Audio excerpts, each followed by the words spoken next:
김옥균 1851에서 1894.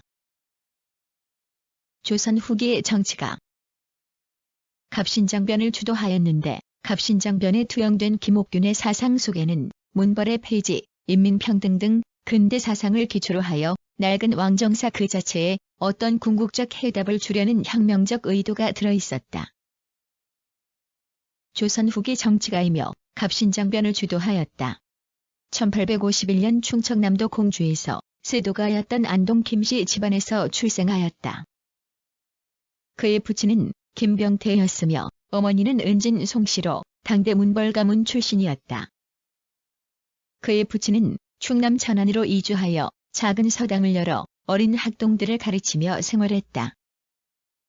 김옥균이 어려서부터 총명함이 집안에 알려지자 6세 때 오촌 당숙이자 당시 좌천성을 지내고 있던 김병기의 양자로 들어가게 되었다. 1861년 양부인 김병기가 강릉 부사로 부임하자 강릉에서 학업을 쌓으며 6년간 머물렀는데 이때 이율곡의 학통의 영향을 받았다. 1866년 다시 서울로 이주하였으며 북촌 양반가에서 지내다 박영교의 소개로 1869년 박규수를 만났다.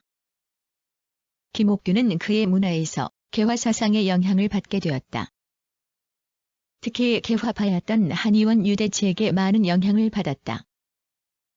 그 외 그에게 영향을 끼친 인물로는 중국을 빈번하게 드나들었던 역관 오경석, 개화승이동인에게 영향을 받으며 그들과 교우가 두터웠다.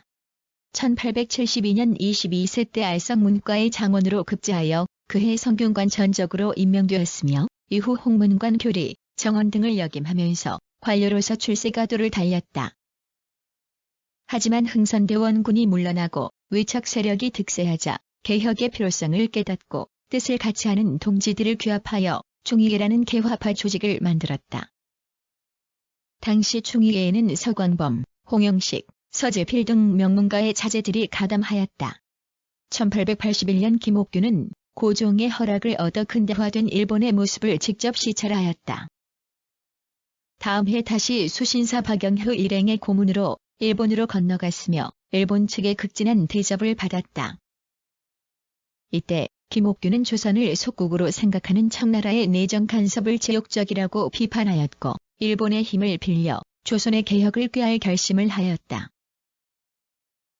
1883년 6월 서재필 등 청년들을 일본으로 유학시키고 박영효, 서광범, 홍영식과 함께 국가의 개혁을 위해 노력하였다.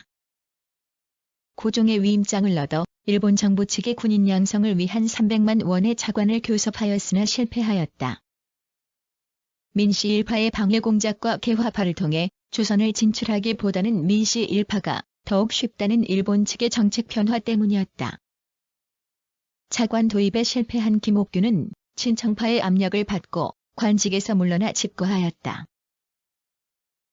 당시 김옥균은 청나라 세력을 배경으로 하는 민씨 일파의 세도 정치가 지나치게 수구적인 데 불만을 품고 국제 정세와 보조를 맞추기 위해서는 개혁을 단행해야 하며 그러기 위해서는 수구파와 청나라 세력의 제거가 필요하다고 판단하였다. 청나라와 프랑스 간 전쟁이 일어나자 이를 기회로 삼았다. 하지만 충의계 조직만으로는 거사를 성공하기 어렵자 결국 다시 다케조의 일본 공사의 계략에 속아 도움을 받게 된다. 마침내 1884년 12월 4일 신축한 우정국 청사의 낙성년을 계기로 거사를 감행하여 한교직 등 수구파를 제거하고 정변을 일으켰다.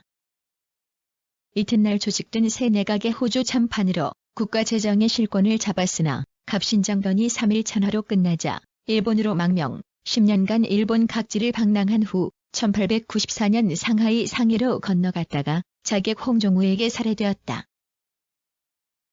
갑신장변은 민중이 직접 일으킨 것이 아닌 소수의 지성인들의 거사였다는 점에서 이모군란과 구분되고 일제에 대한 직접적인 항거가 아닌 기층 질서에 대한 개혁 의지였다는 점에서 동학농민운동과도 구분된다. 또 왕조의 제도적 개혁을 뛰어넘어 왕조 질서 그 자체의 변화를 시도했다는 점에서 가보결과도 구분된다. 갑신장변에 투영된 김옥균의 사상 속에는 문벌의 폐지, 인민평등 등 근대 사상을 기초로 하여 낡은 왕정사 그 자체에 어떤 궁극적 해답을 주려는 혁명적 의도가 들어있었다. 1895년에 법부 대신 서광범과 총리 대신 김홍집의 상소로 반역죄가 용서되고 1910년에 규장각 대제하게 추증되었다. 저서에 기화 근사 지도양론 갑신일록 등이 있다.